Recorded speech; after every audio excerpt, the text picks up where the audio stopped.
Hello everyone, welcome to UGC NET Gyan computer science. I am Jyoti Budhwar. Today we are discussing आपको आपका exam centre में question paper को किस तरीके से अटेम्प्ट करना है, किन किन बातों का ध्यान रखना है एग्ज़ाम सेंटर में जाने से पहले और एग्ज़ाम सेंटर में जब आप अपनी सीट पे बैठ चुके होंगे उसके बाद आपको आपका क्वेश्चन पेपर किस तरीके से अटेम्प्ट करना है। सो इन सभी चीज़ों से रिगार्डिंग आज हम डिस्कस करने वाले हैं। तो जब आपको आपकी सीट नंबर अलॉट हो चुकी होगी उस टाइम पे आपको आपके पीसी पे कुछ इस टाइप से सिनेरियो दिखेगा। आपको लॉगिन आईडी पासवर्ड बताया जाएगा, देन आप साइन इन करेंगे और जब आप साइन इन करेंगे तो प्रोसेस होने के बाद आपको कुछ इंस्ट्रक्शंस लिखी होंगी। ये इंस्ट्रक्शंस आप एक बार खुद से भी रीड आउट कर सकते हैं। इन इंस्ट्रक्शंस को, ये सारी की सारी इंस्ट्रक्शंस 1 बाय 1 गिवन है, आप इनको रीड आउट कर सकते हैं। उसके साथ ही कुछ और अदर इंस्ट्रक्शंस हैं जिनमें मेंशन है कि हर एक पोर्शन 20 मार्क्स का होगा, 20 क्वेश्चंस होंगे। उसके साथ ही जब तक आप एक पोर्शन को कंप्लीट नहीं कर चुके होंगे तब तक आप नेक्स्ट पोर्शन पे स्विच नहीं कर सकते।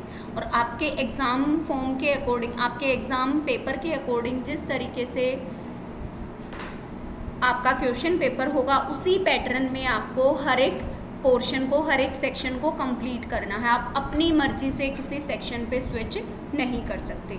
यानी कि जब तक आप उन 20 क्वेश्चंस में से जितने क्वेश्चन आपको आते हैं आप उतने क्वेश्चन करना, जितने क्वेश्चन नहीं आते, अगर आपको ये है कि हाँ अब मुझे ये क्वेश्चन नहीं करने हैं, आप उनको छोड़ के और उस पोर्शन को जब तक आप सबमिट नहीं करेंगे तब तक आप नेक्स्ट पोर्शन तक नहीं पहुँच सकते। टाइमिंग जो है टोटल 180 मिनट यानी कि 3 आवर्स का टाइम होगा। टाइमर आपका साथ में वहाँ पे राइट साइड में चलता रहेगा कि कितना टाइम है। साथ में आपको आपका टाइम मैनेज भी करना है एग्ज़ाम के साथ साथ, क्योंकि अगर हम बात करें टोटल 300 क्वेश्चन होंगे। 100 क्वेश्चन आपके पेपर 1 से बिलोंग करते हैं। तो उन 100 क्वेश्चन के लिए आप मैक्सिमम 1 आवर या 1 आवर से 5 to 10 मिनट्स ज़्यादा दे सकते हो, उससे ज़्यादा टाइम मत देना। अदरवाइज़ आपका पेपर 2 जो आपका सब्जेक्ट है कंप्यूटर साइंस, वो आपका कहीं ना कहीं टाइम कम रह जाएगा उसके लिए। तो आप अपने टाइम को मैनेज करके चलें। साथ में आपका नेगेटिव मार्किंग होगी 0.25 की। हर एक क्वेश्चन के साथ मेंशन होगा कि अगर आपने करेक्ट अटेम्प्ट किया है तो आपको 1 मार्क मिलेगा और अगर रॉन्ग आंसर अटेम्प्ट किया है तो 2.25 मार्क्स आपका डिडक्ट हो जाएगा। और जब आप स्टार्टिंग में ये सारे इंस्ट्रक्शंस पढ़ने के बाद आपको यहाँ पे डिफ़ॉल्ट लैंग्वेज जो चूज़ करनी है, सपोज़ आपने डिफ़ॉल्ट लैंग्वेज चूज़ की है इंग्लिश, दैट मीन्स पेपर की जो लैंग्वेज रहेगी सभी क्वेश्चंस के लिए जो पेपर की लैंग्वेज रहने वाली है वो आपकी रहेगी इंग्लिश। और उसके बाद अगर आप फर्दर किसी स्पेसिफिक क्वेश्चन के लिए लैंग्वेज चेंज करना चाहते हैं तो भी आपको कॉलम मिलेगा, आप वहाँ से इंग्लिश से हिंदी चेंज कर सकते हैं। Then after reading all the instructions I am ready to begin, उसके बाद आपको क्लिक करना है I am ready to begin. Then आपके सामने आपका क्वेश्चन पेपर इस तरीके से आपको सिनेरियो दिखेगा आपके एग्ज़ाम पैटर्न का। तो यहाँ पे सबसे पहले रीजनिंग एबिलिटी है। मे बी वहाँ पे आपके एग्जामिनेशन में ज़रूरी नहीं है सबसे पहले रीजनिंग ही हो, मे बी कोई और पोर्शन हो सकता है इससे अलग भी, लेकिन यहाँ पे क्लियरली मेंशन है। टाइम आपका चला हुआ है, टाइम काउंटर आपका चला हुआ है 180 टोटल मिनट्स से 179 पॉइंट समथिंग आपकी मिनट बची हुई हैं। अगर आपने करेक्ट आंसर किया 1 मार्क मिलेगा, गलत आंसर किया 0.25 आपका डिडक्ट हो जाएगा। और यहाँ पे इंग्लिश लैंग्वेज स्पेसिफिक हर क्वेश्चन के लिए इंग्लिश लैंग्वेज है। अगर आप सपोज़ किसी क्वेश्चन के लिए कन्वर्ट करना चाहते हैं तो इस पर्टिकुलर क्वेश्चन के लिए ही ये लैंग्वेज कन्वर्ट होगी, अदरवाइज बाकी सभी क्वेश्चंस के लिए आपकी लैंग्वेज इंग्लिश ही होने वाली है। सपोज़ इस क्वेश्चन का आंसर आपने चूज़ किया, आप इन चारों ऑप्शंस में से एक ऑप्शन को चूज़ करेंगे और जब तक आप सपोज़ ये इस तरीके से आपको क्वेश्चन नंबर दिख रहे हैं, जब तक आपने इन क्वेश्चंस पे विज़िट नहीं किया है तो ये ब्लैंक रहेगा, वाइट दिखेगा आपको। जब आप उस पर विज़िट कर चुके होंगे और अगर आपने आंसर टिक नहीं किया है, आंसर नहीं किया है तो रेड दिखेगा। और अगर आप आंसर कर देंगे, आंसर कब होगा आपका फाइनल, आप क्लिक करके ऑप्शन को चूज़ करके आपको करना है सेव एंड नेक्स्ट। अब यहाँ पे क्या हो गया, ग्रीन हो गया, दैट मीन्स आपने आपका आंसर चूज़ कर लिया है। सपोज आप नेक्स्ट क्वेश्चन के लिए आपने आंसर चूज़ किया और उसको आप मार्क फॉर रिव्यू करते हैं, तो इस तरीके से टिक मिलेगा। दैट मीन्स आप उस क्वेश्चन को दोबारा से रीड आउट करना चाहते हैं। अभी के लिए तो आपने ऑप्शन चूज़ कर दिया, लेकिन बाद के लिए आप उस क्वेश्चन को मार्क करना चाहते हैं। देन नेक्स्ट, सपोज आपने नेक्स्ट क्वेश्चन को अटेम्प्ट नहीं किया, आपने विजिट किया उस क्वेश्चन पे लेकिन उसको आपने अटेम्प्ट नहीं किया, तो आपको रेड सिंबल दिख जाएगा। सपोज फोर्थ क्वेश्चन में आपने चूज़ भी नहीं किया कोई ऑप्शन और फिर भी आपने मार्क फॉर रिव्यू कर दिया, तो आपको सिंपली इस तरीके से टिक मार्क नहीं मिलेगा, लेकिन सिंपली आपको मेंशन होगा वहाँ पे कि अगर पर्पल कलर है दैट मीन्स आपने उस क्वेश्चन को दोबारा से रीड आउट करना है और साथ में टिक मार्क लगा हुआ है, यानी कि आपको उस स्पेसिफिक ऑप्शन को दोबारा से देखने की ज़रूरत है।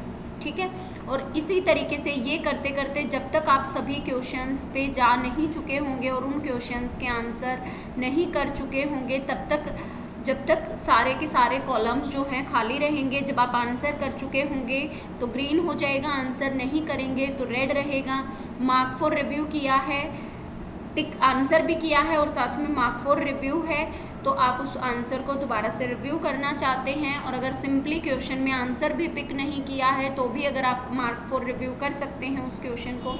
और जब तक आप इन 20 क्वेश्चंस को कंप्लीट करके, ज़रूरी नहीं है सभी क्वेश्चंस के आंसर आपको करने हों, वो आप पे डिपेंड करता है आपकी प्रिपरेशन कितनी है, आपको कितने क्वेश्चंस अटेम्प्ट करने हैं। जो कंफर्म है, जो क्वेश्चन आता है उसी क्वेश्चन का आंसर करें, अदरवाइज क्वेश्चन का आंसर ना करें। ठीक है, सो जब तक आप इस पोर्शन को कंप्लीट नहीं कर चुके होगे तब तक आप नेक्स्ट पोर्शन पे नहीं जा सकते। देखिए, अगर आप क्लिक करते हैं तो वहाँ पे आप नहीं जा सकते।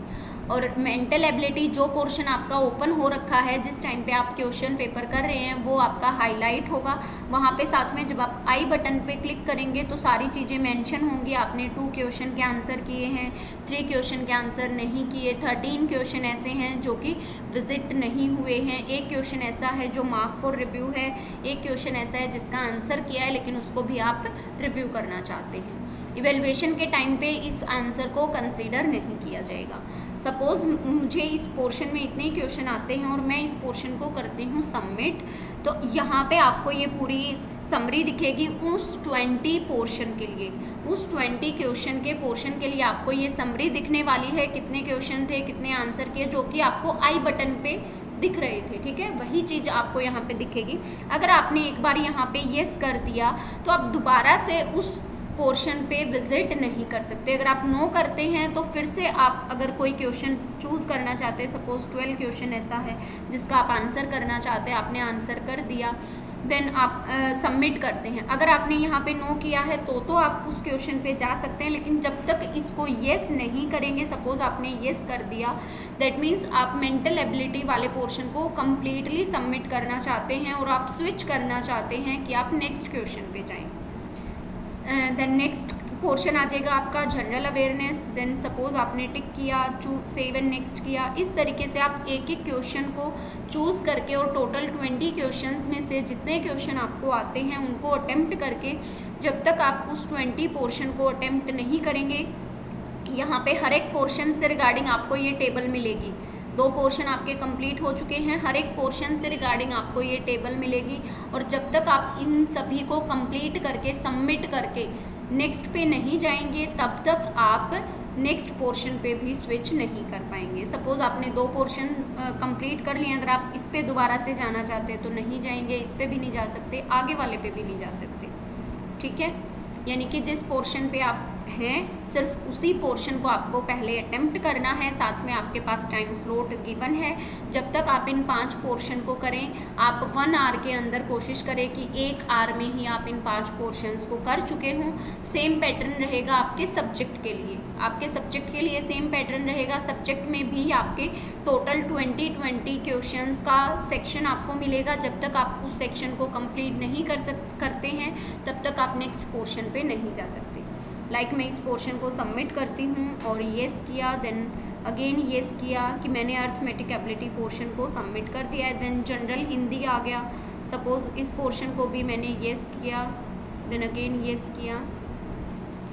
जनरल इंग्लिश भी हमारा कंप्लीट हो गया है, देन येस। अब आ गए हैं आप सपोज स्पेसिफिक सब्जेक्ट पे। अब अगर आप सपोज क्वेश्चंस को टिक करके और आपने अपने 20 क्वेश्चंस कर लिए हैं, देन आपका फर्स्ट पोर्शन स्पेसिफिक सब्जेक्ट का एक पोर्शन 20 क्वेश्चंस वाला स्लॉट आपका कंप्लीट हो चुका है। देन आप नेक्स्ट सेक्शन पे स्विच कर सकते हैं। तो इस तरीके से आपको आपका क्वेश्चन पेपर अटेम्प्ट करना है, ठीक है। आई होप आप लोगों को अच्छे से क्लियर हो गया होगा। हर एक पोर्शन को ध्यान से करना है। किसी भी पोर्शन को इस तरीके से ये ना सोचें कि उस पोर्शन को बाद में कर पाएंगे आप, आपके पास बाद में आपको टाइम नहीं मिलने वाला है।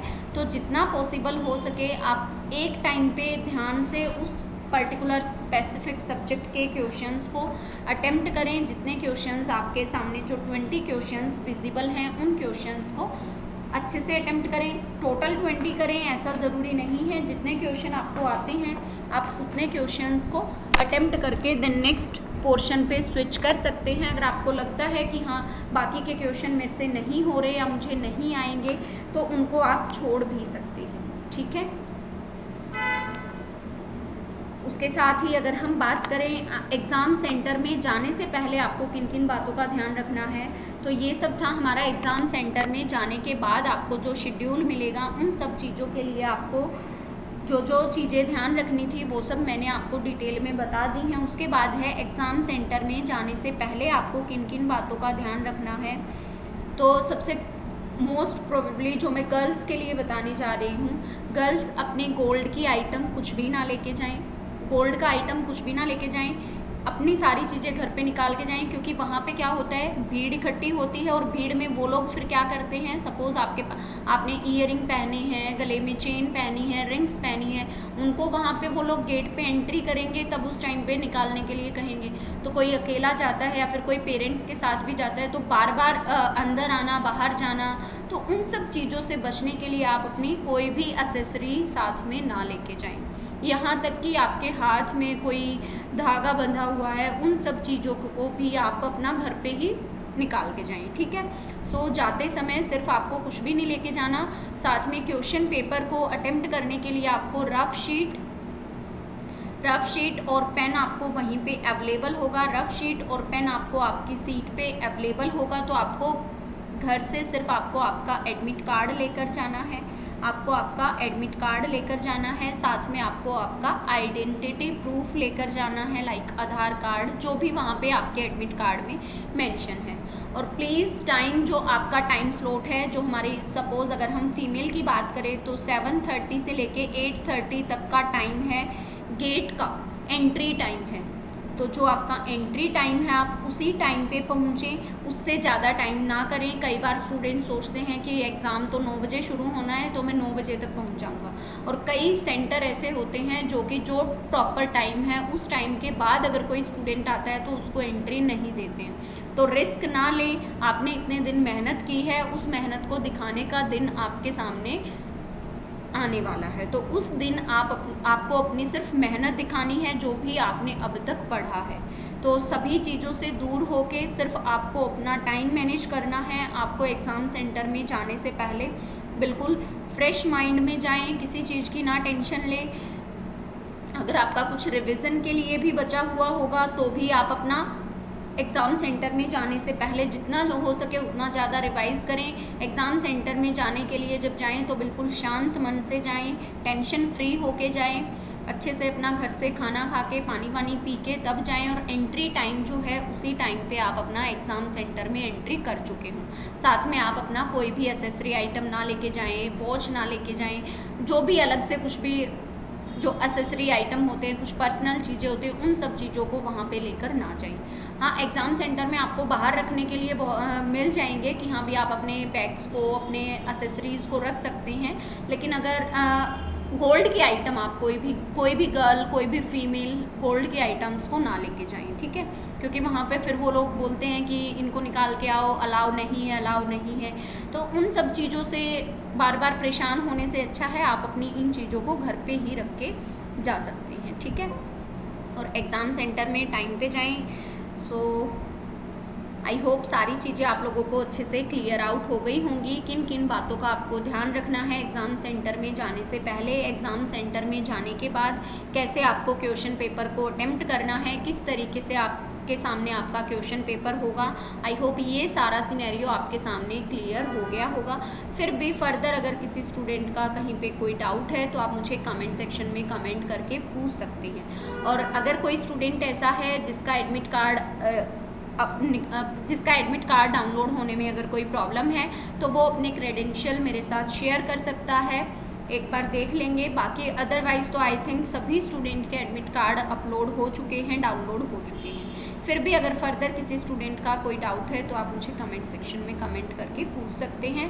और लास्ट के 3 दिन बचे हैं, जितना ज़्यादा हो सके उतना ज़्यादा रिवाइज़ करें, ठीक है। और हो सका तो कल हम आप लोगों के लिए रिवीजन क्लास लेकर आने वाले हैं। तब तक के लिए thank you so much and all the best.